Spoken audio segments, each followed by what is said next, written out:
नमस्कार दोस्तों, कैसे हैं आप लोग। जिंदगी में कुछ करो ऐसा कि लोग बनना चाहे आपके जैसा।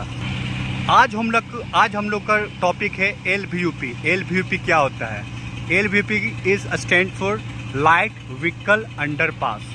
इसका मतलब है कि ये जो नया हाईवे कंस्ट्रक्ट हो रहा है, इस हाईवे का रूट तो इधर से रहेगा और इसको बिना डिस्टर्ब किए हुए, हाईवे को बिना डिस्टर्ब तो किए हुए, ट्रैफिक को ऊपर से बिना डिस्टर्ब किए हुए अंडर से लोकल ट्रैफिक को डाइवर्ट करने के लिए हम लोग LVUP का यूज़ यहाँ पर कर रहे हैं। LVUP का मुख्य उद्देश्य होता है हाईवे के नीचे से हल्के वाहनों और स्थानीय ट्रैफिक को सेफली पासेज देना, ताकि मेन कैरेज वे में कोई भी डिस्टर्बेंस ना हो। इंडिया में हम लोग जनरली डिफरेंट अंडरपासेस का यूज़ करते हैं, जैसे कि एक होता है EUP, एलिफेंट अंडरपास। ये जनरली फॉरेस्ट एरिया में बनता है और बड़े बड़े जंगली जानवर जैसे कि हाथी को बिना हाईवे को डिस्टर्ब किए हुए नीचे से पास करवाते हैं। इसका लेंथ जनरली 7 मीटर से ऊपर ही होता है। दूसरा अंडरपास होता है VUP, व्हीकल अंडरपास। इसका जनरली जो स्टैंडर्ड हाइट होता है ये 5.5 मीटर का होता है। तीसरा अंडरपास जो यूज़ होता है वो होता है LVUP, ये लाइट व्हीकल अंडरपास होता है। ये जो हम लोग का ये जो कंस्ट्रक्शन हो रहा है ये LVUP का ही है, ठीक है। और इसका जो स्टैंडर्ड होता है ये 4.5 मीटर का इसका स्टैंडर्ड हाइट होता है।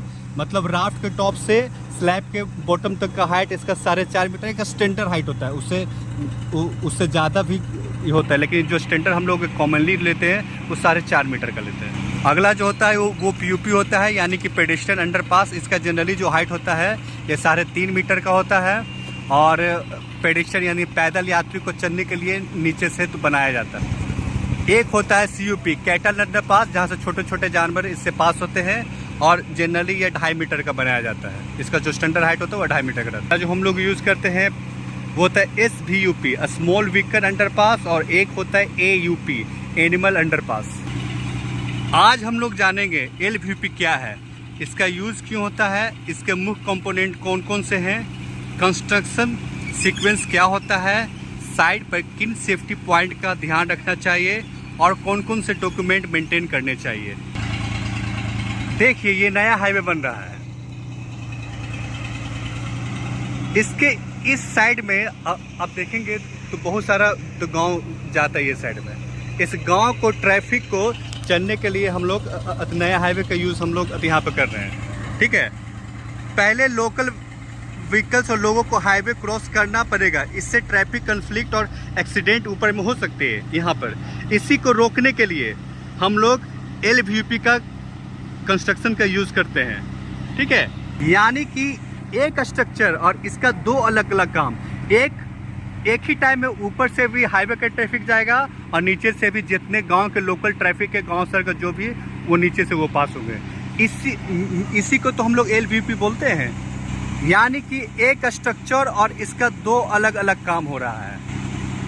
ऊपर ट्रैफिक मूवमेंट हो रहा है और नीचे लोकल कनेक्टिविटी भी बना हुआ है। अब हम लोग देख रहे हैं कि मेन कंपोनेंट ऑफ LVUP का क्या क्या होता है। पहले ये अंडरपास स्ट्रक्चर है, ये RCC बॉक्स फ्रेम स्ट्रक्चर का होता है, ये RCC स्ट्रक्चर का होता है फ्रेम फॉर्म में, ठीक है। इसमें टॉप स्लैब होता है, साइड वाल होता है, राफ्ट होता है जिसे बेस स्लैब भी बोलते हैं, फिर विंग वाल, रिटर्न वाल का यूज़ यहाँ पर किया जाता है।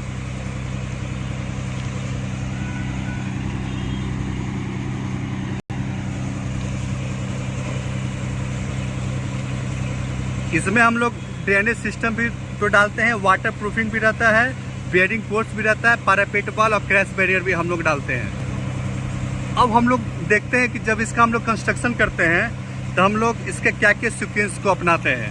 सबसे पहले हम लोग सर्वेयर से सेंटर लाइन देते हैं, सेंटर का पॉइंट, उस पर किस चैनल पे, जैसे ये मेरा चैनल 165 + 410 पे बन रहा है। उसके बाद हम लोग एक्सकेवेशन करते हैं, PCC करते हैं, PCC करने के बाद फाउंडेशन का प्रिपरेशन करते हैं, फिर उसके बाद राफ्ट डालते हैं, फिर हंस का ये अधिहंस फिर बनाते, फिर वाल बनाते, फिर टॉप स्लैब का करते हैं। चलिए आप लोग से मैं एक क्वेश्चन पूछना चाहता हूँ। हम लोग जो माइनर ब्रिज या LVUP या VUP किसी में भी हम लोग का ये हंच प्रोवाइड करते हैं, तो हम लोग हंच किस कारण से तो प्रोवाइड करते हैं, इसका यूज़ क्या क्या है। प्लीज़ इसका आप आंसर मुझे कमेंट सेक्शन में आपको टाइप करके प्लीज़ मुझे शेयर करें। जब भी हम लोग LVP का कंक्रीट जब करेंगे तो हम लोग कंक्रीट करते समय किस किस चीज़ों का ध्यान रखेंगे। सबसे पहले हम लोग स्लम चेक करेंगे। स्लम चेक करने से हम लोग का कंक्रीट का वर्केबिलिटी का पता चलेगा, ये कितना वर्केबल है। उस समय हम लोग टेम्परेचर क्या है साइड पे वो देखेंगे। क्यूब टेस्ट करेंगे सैंपल टेस्टिंग के लिए, प्रॉपर वाइब्रेशन हो रहा है कि नहीं हो रहा है वो हम लोग नीडल वाइब्रेटर से प्रॉपर वाइब्रेशन करेंगे ताकि किसी चीज़ का वाइट्स ना हो, ना एयर वाइट्स हो। आप देखिए यही हम लोग का हाईवे पोर्शन है।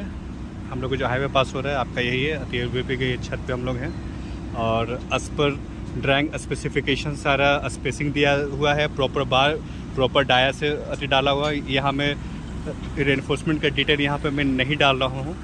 Proper bar, proper spacing, proper length, lap length, proper anchor length सारा मेंटेन करके हम लोग ने किया है। वो आपका जो वो है वो क्रैश बैरियर है। उसके बाद वाला हम लोग का हेड वाल है, सॉरी हैंड रेलिंग है। उसके बाद हम लोग का हैंड रेलिंग है। इसके आगे जो आप उस पोर्शन में देख रहे हो वहाँ हम लोग का तो मेजर ब्रिज उधर हम लोग का है, वो मेजर ब्रिज हम लोग का है। ये मेरा प्रोजेक्ट का भी है। चलिए अब टॉपिक पे अपना आते हैं, ठीक है। जैसे LVP कंस्ट्रक्शन में सेफ्टी को कभी भी सिर्फ पेपर वर्क मत समझिए। सेफ्टी बहुत ही इंपॉर्टेंट है। जब हम लोग LVP या किसी भी कंस्ट्रक्शन को हम लोग जब करते हैं तो हम लोग सबसे पहले एक्सकवेशन एरिया में प्रॉपर बैरिकेडिंग रखते हैं ताकि कोई भी एक्सीडेंट का चांस नेग्लिजिबल हो। जब हम लोग कंक्रीट पोरिंग के समय वर्कर को सेफ वर्किंग प्लेटफॉर्म हम लोग तो देते हैं। ट्रैफिक मूवमेंट के समय अप्रूव ट्रैफिक मैनेजमेंट प्लान हम लोग फॉलो करते हैं ताकि भी किसी भी एक्सीडेंट का चांस नेग्लिजिबल हो। नाइट में जब भी लेबर जब काम करता है तो ये लोग प्रॉपर लाइट प्रोवाइड करते हैं, प्रॉपर PPE से ये लोग काम करता है, ठीक है। और जब भी हाइट पे हम लोग का काम होता है तो हाइट पे हम लोग सेफ्टी बेल्ट प्रोवाइड करते हैं। आप अगर civil engineer, site supervisor, highway construction और स्ट्रक्चर वर्क से जुड़े हैं तो इस वीडियो को अपने साइट इंजीनियर दोस्तों के साथ ज़रूर शेयर करें। याद रखिए एक अच्छे स्ट्रक्चर की क्वालिटी सिर्फ कंक्रीट में नहीं बल्कि proper planning, correct execution, quality control, safety, documentation से बनती है। प्लीज़ इस चैनल को लाइक करें, सब्सक्राइब करें और अपने दोस्तों को शेयर करें ताकि मैं इस तरह का इन्फॉर्मेटिव वीडियो और मैं बनाता रहूं। जय हिंद, थैंक यू।